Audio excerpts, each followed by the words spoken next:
business letters, we need to know the formal format for writing a business letter. Even though everyone uses email today, very common, you still need to have a formal letter. That can be inside your email or in an attached PDF. And sometimes you actually can still use paper and send mail. I know that sounds unusual, but it happens. The key point is to be formal. And in business, we want to be formal so we follow a style everyone knows, everyone's used to. It helps you look professional, and it helps you to make the right impression, a business impression. If you're looking for a customer, there's a great way to let the customer know you can be counted on. You're reliable, you're professional. And I know you want to do the right way, you just don't know what it is. So let's just jump right into it and learn what are the important pieces and parts of a business letter that you need to follow. The good thing is your QBL software will help you do almost all of this. So let's jump right into it and see what are the important parts of a business letter. So we begin with this idea that the business letter has 4 parts. So keep this in mind. It's a little bit hard to remember, but heading, opening, body, and closing. Heading, opening, body, and closing. If you look at this picture here, you can see that the body is where you're going to write the message of your letter. Also think of an email. When you write an email, it has mostly body. The heading is going to be you. This is your information. And the opening is going to be the receiver information. So this is who is this going to? The receiver. Who is it to? And up here is who is it from? So keep that in mind, right? From, heading, to, opening, and closing again is from, where you sign your name, right? That's easy to remember. So you begin the letter, formal letter, with from, and you end the formal letter with who it's from. And then in between you've got this to information. And right in here is the content, the body.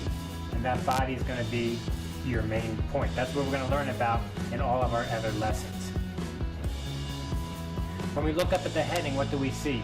We can see that we have something like this, which would be the company's name, address, and telephone number. Let's just take a quick look at this, because I think we get confused about how this is formatted in different countries. In general, we're going to have the company name first, and then we're going to have the address, and that address can be any combination of street, street number, city, country, province, zip code. Remember, sometimes it gets confusing. For example, here we have Taipei, comma, Taiwan. Taiwan being a province, actually, of the Republic of China. So should we write this way or another way? It does get awfully confusing very fast. But the important thing to remember is watch out just for that kind of idea. Company, then address, and then down here is the contact information, which could include things like telephone number, fax number, email number, website information, etc. Now, the next part we come to is the date line. Now, the date line is inside the opening, so we've gotten past the part where we're talking about who is this from. Now we're going to talk about who is this to. That's the opening. So the first part of the opening is going to be the date line, and in the date line we have 2 fundamentally different ways to write the date, and that includes the American way and the British UK way. And both ways are okay, but of course you need to know which one is which.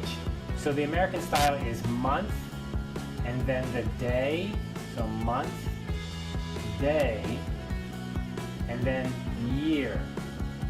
And there's a comma right after day. And I want you to pay attention to this. It's so confusing. So if this is the day 4, you need a comma here. Please watch out for that right there. We're going to talk about this a lot. Before a comma, no space. No space before a comma. After a comma, you have 1 space. 1 space always after a comma. Keep that in mind. So that's the American way. What about the British or European way? First we have the date, the day of the month. Then we have the month, and then we have the year, and there's no commas in there at all. So those are the two different ways.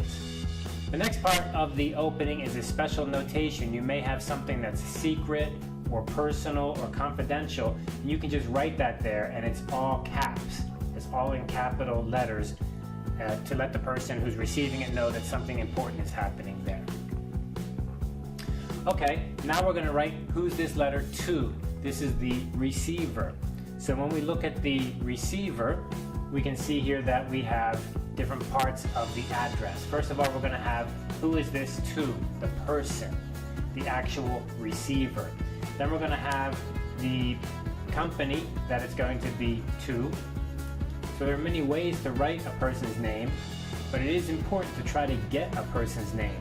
Lots of times people send an email or a letter and they don't even include the person's name. But in this part of the opening of your letter, it's very important to have a receiver. That's much more professional than no receiver. So here we have some examples, and you can see this inside your QBL program. There are examples to help guide you along. Just click on the help area and a little yellow help will pop up and give you many examples of how to do this. Next part is the actual address. So here we have the company's name, and then the street address, and then the country. So don't forget that this is the general format. Now, of course, each country has a different method or a different way to do their addressing. So you just need to follow an example from there. But in general, this is the way it is. The person, then the company, and then the street address, city, and last would be country.